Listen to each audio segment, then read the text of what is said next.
L'1 de juliol començava el campus d'estiu al Poliesportiu Municipal i al Save Lluís Vives, on enguany vora 200 xiquets i xiquetes van estar durant tot el mes disfrutant d'activitats estiuenques de 9 a 2.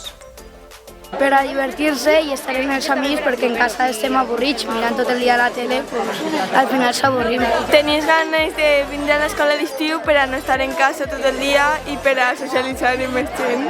Pintando un nombre para nuestro equipo y lo estamos pintando y dibujando por todas las partes para decorar. Entre les activitats estan realitzant jocs tradicionals, ball, manualitats i la piscina, un reclam que agrada a tots els menuts.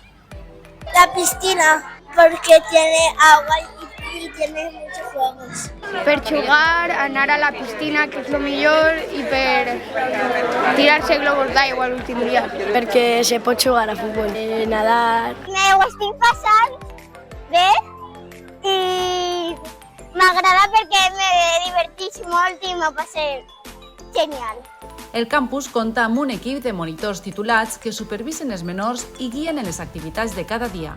Estan molt contents, tenim diferents activitats, fem jocs cooperatius, tenim també manualitats, que enguany com a novetat tenim habilitada la sala de karate en taules i caires per a que els xiquets i les xiquetes siguin més còmodes pintant i fent les manualitats.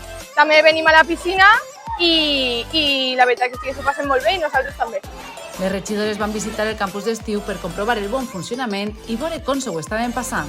I bé, es tracta, com sempre intentem, de tot el carinyo i tot l'estat del món en aquesta activitat, perquè sí que estiguen en companys, que passin un estiu divertit i que els pares, per supost, poden conciliar la vida laboral en la vida familiar. Sens dubte, una iniciativa que concilia la vida familiar i laboral on tots disfruten de l'estiu.